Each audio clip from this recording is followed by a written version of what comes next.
ഏകദേശം 1,40,000 വർഷങ്ങൾക്ക് മുൻപ് ഭൂമി ഇന്നത്തെ പോലെ ഉണ്ടായിരുന്നില്ല. ഹിമയുഗത്തിന്റെ കാലത്ത് വലിയ ഗ്ലേഷ്യറുകൾ രൂപപ്പെട്ടതോടെ സമുദ്രനിരപ്പ് വളരെ താഴ്ന്നിരുന്നു. അതിന്റെ ഫലമായി ഇന്ന് ദ്വീപുകളായി കാണുന്ന ജാവ, സുമാത്ര, ബോർണിയോ, ബാലി എന്നിവയെല്ലാം ചേർന്ന് ഒരൊറ്റ വലിയ ഭൂഖണ്ഡമായിരുന്നു. അതാണ് സുന്ദാലാൻഡ്. ആ സമയത്തെ സുന്ദാലാൻഡ് ഇന്ന് കാണുന്ന മഴക്കാടുകളല്ല, വിശാലമായ പുൽമേടുകളും വലിയ നദികളും നിറഞ്ഞ ഒരു ഭൂപ്രകൃതിയായിരുന്നു. ആനകൾ, കാണ്ടാമൃഗങ്ങൾ, ഹിപ്പോകൾ പോലുള്ള വലിയ ജീവികൾ അവിടെ സഞ്ചരിച്ചിരുന്നു. ഈ പ്രകൃതിയും മനുഷ്യർക്ക് അനുയോജ്യമായിരുന്നു. ഇവിടെ ജീവിച്ചിരുന്നത് മനുഷ്യരുടെ പ്രാചീന രൂപമായ ഹോമോ ഇറക്ടസ് ആണ്. അവർ ഒരിടത്ത് മാത്രം താമസിച്ചിരുന്നില്ല, സുന്ദർലാൻഡിലുടനീളം വ്യാപിച്ചു.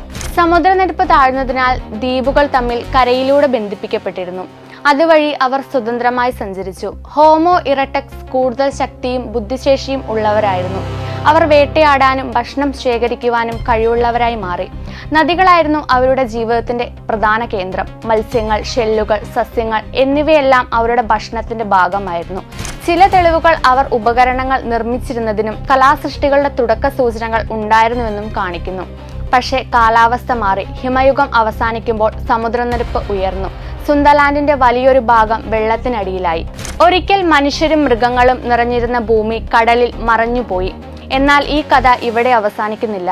ഇന്നത്തെ ശാസ്ത്രജ്ഞർ കടലിനടിയിൽ മറഞ്ഞിരിക്കുന്ന ഈ ലോകത്തിന്റെ രഹസ്യങ്ങൾ പുറത്തു കൊണ്ടുവരുന്നു.